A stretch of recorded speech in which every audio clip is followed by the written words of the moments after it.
प्रभु जब अपनी शक्तियों का प्रकाश करते तो लगता है कोई त्रिभुवन में जिसकी रक्षा नहीं कर सकता, उसकी रक्षा के लिए मां भवानी दुर्गा अपना भयानक रूप धारण करके महिषासुर आदि दैत्यों का मर्दन करती है। प्रभु है उस रूप में, दूसरा नहीं है। तो उनकी सामर्थ्य कितनी है? दुर्गा कोटि अमित अरिमर्दन। हरि की सामर्थ्य कैसी? अमित दुर्गाओं जैसी। 1 करोड़ अरब नहीं, अमित दुर्गाओं जैसी दुष्टों का मर्दन करने की सामर्थ्य। अमित था नहीं कि कितनी सामर्थ्य है।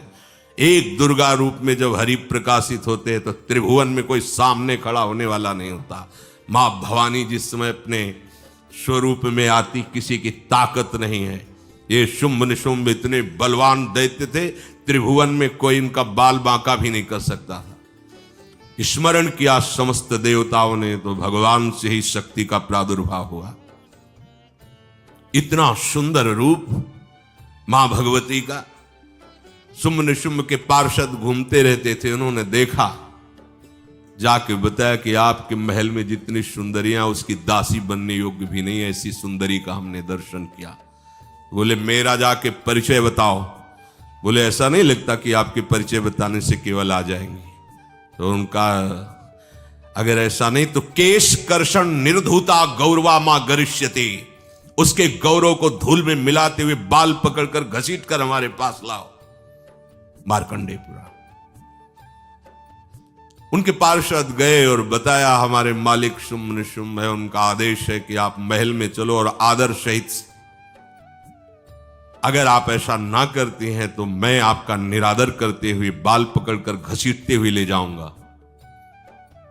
देवी जी ने मुस्कुरा दिया और कहा अपने मालिक से कह दो जाकर के कि हम उसी की आज्ञा पालन करती जो हम पर युद्ध में विजय प्राप्त कर ले। वो जाके बोले हाँ वो तो मतवाले, त्रिभुवन में कोई जोड़ ही नहीं था। आए और उद्दंडता पूर्वक वचन बोलने लगे। माता जी ने कहा बस तब तक बोल ले जब तक मैं मधु का पान कर रही हूं। बस ये पान करते ही तेरी जीवन लीला समाप्त हो जाएगी। ऐसा ही हुआ। जो ही पान करके सिंह पर सवार होकर गर्जना की, सारा का सारा अहंकार धूल दूषित हो गया, काट के फेंक दिया।